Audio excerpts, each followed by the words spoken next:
पहला जो तरीका है एनर्जी प्रोडक्शन का, एरोबिक रेस्पिरेशन। एरोबिक रेस्पिरेशन यानी क्या रहता है, इसके अंदर ऑक्सीजन इन्वॉल्व होता है। ओके, अभी इसका जो है 3 स्टेप है। एरोबिक रेस्पिरेशन से एनर्जी प्रोडक्शन का 3 स्टेप है, 3 स्टेप्स। पहला है ग्लाइकोलिसिस, दूसरा है ट्राई कार्बोक्सिलिक एसिड साइकिल, उसको शॉर्ट में टीसीए साइकिल बोला जाता है या फिर क्रेब्स साइकिल भी बोला जाता है। एंड थर्ड है electron transfer chain reaction, electron transfer chain reaction. तो यहाँ पे हम लोग देखने वाले हैं कि एरोबिक रेस्पिरेशन से एनर्जी प्रोडक्शन कैसे होता है। तो उसमें मैंने फर्स्ट क्या है उसका, ग्लाइकोलिसिस, ग्लाइकोलिसिस। ओके, अभी ये ग्लाइकोलिसिस क्या है, तो मैंने यहाँ पे हम लोगों ने बोला था कि हम लोग को एनर्जी किससे मिलता है, कार्बोहाइड्रेट। कार्बोहाइड्रेट का कौन सा कंटेंट, जिसका नाम है ग्लूकोज। ओके, अब ये ग्लाइकोलिसिस में ग्लूकोज है वो स्टेप बाय स्टेप ऑक्सीडाइज होता है। ओके, ये ग्लूकोज क्या होता है, सेल के अंदर स्टेप बाय स्टेप ऑक्सीडाइज होता है। ओके, अभी सेल के कौन से पार्ट के अंदर, साइटोप्लाज्म। ओके, ये सेल ऐसा आपको सपोज हम लोग ये सेल लेंगे तो उसका एक न्यूक्लियस रहता है और यहाँ पे बहुत सारा ऐसा एक पार्ट रहता है। ओके, जेली पार्ट या फिर लिक्विड पार्ट, डेंस पार्ट, उसको बोलते हैं साइटोप्लाज्म। तो ये ग्लाइकोलिसिस होता है साइटोप्लाज्म में ग्लाइकोलिसिस होता है। तो क्या होता है, जो ग्लूकोज जो आया है, जो फूड लिया हम लोगों ने कार्बोहाइड्रेट, उसमें से जो ग्लूकोज आया है वो होता है ऑक्सीडाइज, और क्या बनाता है, 2 molecules of pyruvic acid, 2 molecules of ATP, 2 molecules of NADH2 and 2 molecules of H2। तो मैंने क्या बोला, ग्लूकोज होता है ऑक्सीडाइज। कौन करता है उसको ऑक्सीडाइज, ऑक्सीजन ऑक्सीडाइज करता है। क्या बनाता है, 2 molecules of pyruvic acid plus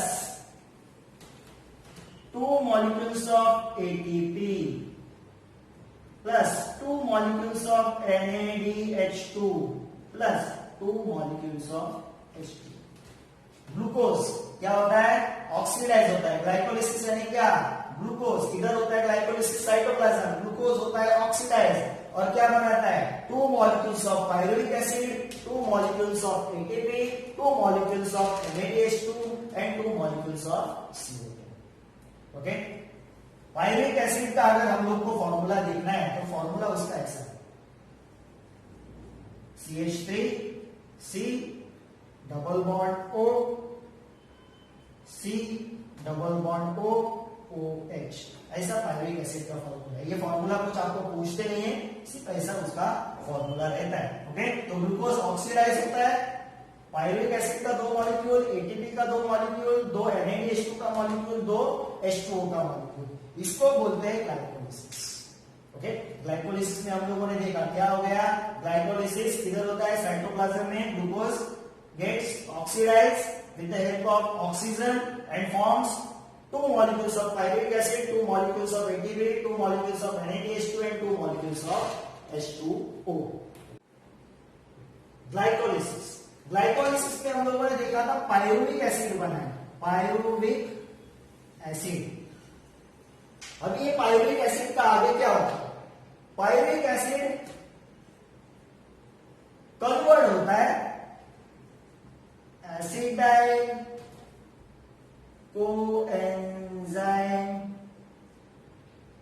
A plus 2 NADH2 plus 2 CO2।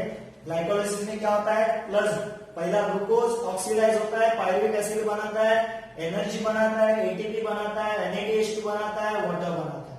बाद में ये पायरुविक एसिड का क्या होता है, पायरुविक एसिड कन्वर्ट होता है एसिडाइल कोएंजाइम ए। अब ये एसिडाइल कोएंजाइम ए का बड़ा स्ट्रक्चर है, तो आपको 10th स्टैंडर्ड में नहीं है, सिर्फ आपको यहाँ पे याद रखना है, एसिडाइल कोएंजाइम ए बनाता है, NADH2 बनाता है एंड CO2 बनाता है।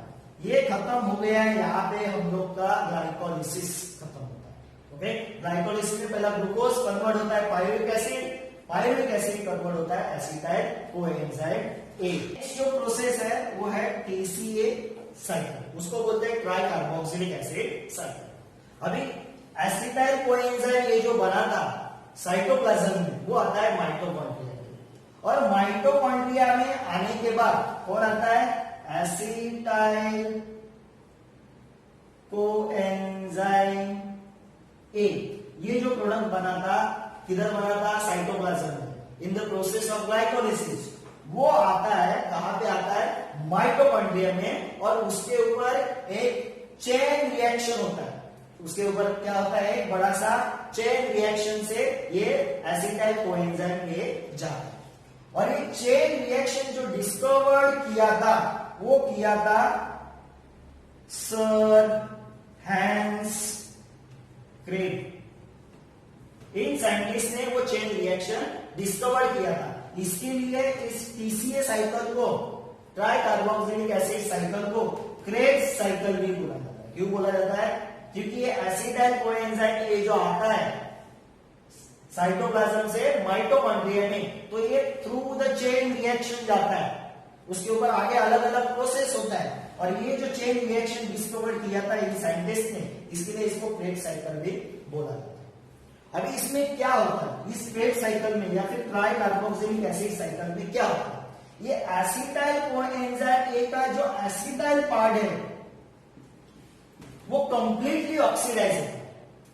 ग्लाइकोलिसिस में पूरा ऑक्सीडेशन खत्म नहीं हुआ है, यहां पे वो एसिटाइल पार्ट जो है वो कंप्लीटली ऑक्सीडाइज होता है, और क्या क्या बनाता है, वो बनाता है CO2, और क्या बनाता है H2O, और क्या बनाता है NADH2 एंड FADH2, ये सब प्रोडक्ट बनाता है। ओके, ये प्रोडक्ट पहले भी बना था ग्लाइकोलिसिस में, ये भी प्रोडक्ट बना था, ये भी प्रोडक्ट बना था, ये अभी इधर बन रहा है FADH2। NADH2 FADH2 क्या है वो मैं आगे बताऊंगा। ओके, तो टीसीए साइकिल कहां पे होता है माइटोकॉन्ड्रिया में, किसके साथ होता है एसिटाइल कोएंजाइम के, उसमें से सिर्फ एसिटाइल पार्ट होता है जो कंप्लीटली ऑक्सीडाइज होता है एंड बनाता है CO2, H2O molecule, NADH2 molecule and FADH2 molecule. Okay, यहां पे खत्म हो गया टीसीए साइकिल जो सेकेंड स्टेप है। नेक्स्ट स्टेप जो है वो है electron transfer chain reaction. Third जो है वो है इलेक्ट्रॉन ट्रांसफर चेन रिएक्शन। अभी मॉलिक्यूल ऑफ NADH2 जिसको बोलते हैं निकोटिनामाइड एडेनाइन डाइन्यूक्लियोटाइड, ये NADH2 जो बने थे कब बने थे, ग्लाइकोलिसिस में बने थे एंड बाद में टीसीए साइकिल में बने। ओके, अभी NADH2 जो है जिसका नाम है निकोटिनामाइड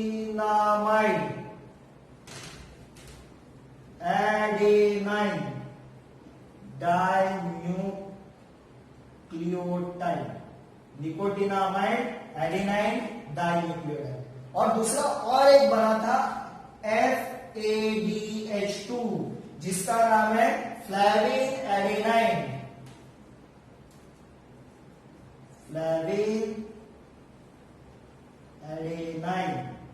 और आगे से dinucleotide, फ्लैविन adenine dinucleotide. Okay, previous में टीसीए साइकिल में ये दो बने थे NADH2 एंड FADH2। अभी ये जो दो है वो इलेक्ट्रॉन ट्रांसफर चेन में जाते हैं, जहां पे इलेक्ट्रॉन दिया जाता है या फिर दिया जाता है, उस इलेक्ट्रॉन ट्रांसफर चेन में जाते हैं और क्या बनाते हैं। ओके, तो ये जो NADH2 जो है वो क्या बनाता है, 3 molecule of ATP, 3 molecule of ATP, और ये FADH2 जो है वो क्या बनाता है 2 molecules of ATP। each NADH2 यानी 8 NADH2 इस इलेक्ट्रॉन ट्रांसफर चेन रिएक्शन में क्या बनाता है 3 मॉलिक्यूल ऑफ ATP, और ये FADH2 क्या बनाता है 2 मॉलिक्यूल्स ऑफ ATP, और इसमें एक साइड प्रोडक्ट भी बनता है जो है वाटर। ओके, तो इलेक्ट्रॉन ट्रांसफर चेन में कौन इन्वॉल्व होता है? NADH2, nicotinamide adenine dinucleotide. और कौन इन्वॉल्व होता है? FADH2, फ्लैविन adenine dinucleotide. ओके, ये क्या बनाते हैं? हर एक molecule, each molecule of NADH2 forms 3 molecule of ATP and each molecule of FADH2 क्या बनाता है? 2 मॉलिक्यूल्स ऑफ ATP। और इस तरह से ये 3 प्रोसेस से जाने के बाद ग्लाइकोलाइसिस, दूसरा है TCA cycle, tricarboxylic acid cycle, जिसको क्रेब्स साइकिल बोला जाता है, एंड थर्ड है इलेक्ट्रॉन ट्रांसफर चेन। ये 3 प्रोसेस से जाने के बाद ग्लूकोज जो है वो कंप्लीटली ऑक्सीडाइज होता है। ग्लूकोज क्या होता है? Completely oxidise. और वो फाइनल रिएक्शन हम लोग ऐसे सिंपल रिएक्शन लिख सकते हैं। ग्लूकोज का फॉर्मूला क्या है? C6H12O6। ये हो गया ग्लूकोज, वो हो गया ऑक्सीडाइज, प्लस 6O2 ऑक्सीडाइज। और क्या बन गया? 6CO2 plus 6H2O plus ATP। तो इस तरह से ग्लूकोज कंप्लीटली ऑक्सीडाइज हो गया with the help of oxygen और उसने बनाया एनर्जी। तो ये एनर्जी बन गया किसमें? कैसे बन गया? एरोबिक रेस्पिरेशन से। कैसे बन गया? एरोबिक रेस्पिरेशन से। ओके, तो ये 3 स्टेप से जाकर एरोबिक रेस्पिरेशन थ्रू एनर्जी बनता। अभी हम लोगों ने देखा कि एनर्जी बन गया। ओके, वो कौन से फॉर्म में बनता है? एटीपी फॉर्म में। एटीपी का हम लोगों ने ऐसा स्ट्रक्चर देखा था, ये एडेनाइन, उसको अटैच रहता है पेंटोज शुगर और उसको अटैच रहता है फॉस्फेट ग्रुप। ये है ATP. ATP energy rich molecule, इसके अंदर एनर्जी भरा हुआ। अभी वो एनर्जी हम लोग को कैसे मिलता है? जब ये फॉस्फेट बॉन्ड ब्रेक होता है। फॉस्फेट बॉन्ड ब्रेक होने के बाद उससे निकलता है एनर्जी। एनर्जी प्रोड्यूस होता है। क्या प्रोड्यूस होता है? एनर्जी। इससे इस एटीपी से ये फॉस्फेट बॉन्ड जैसे जैसे ब्रेक होता जाएगा वैसे वैसे हम लोग को एनर्जी मिलता जाएगा। जब हम लोग के बॉडी को एनर्जी की जरूरत है तो ये एटीपी क्या करेगा? ये फॉस्फेट बॉन्ड ब्रेक करेगा और हम लोग को एनर्जी प्रोवाइड करेगा। तो ये पहला पूरा भरा हुआ है। जैसे कि हम लोग बोलेंगे कि ये सेल पूरा चार्ज है। जैसे जैसे इसका फॉस्फेट बॉन्ड ब्रेक होता जाएगा वैसे वैसे इसके अंदर का एनर्जी कम होता जाएगा। ओके, तो एनर्जी हम लोग को मिलेगा थ्रू द एटीपी। कैसे मिलेगा? ये फॉस्फेट बॉन्ड ब्रेक होके हम लोग को एनर्जी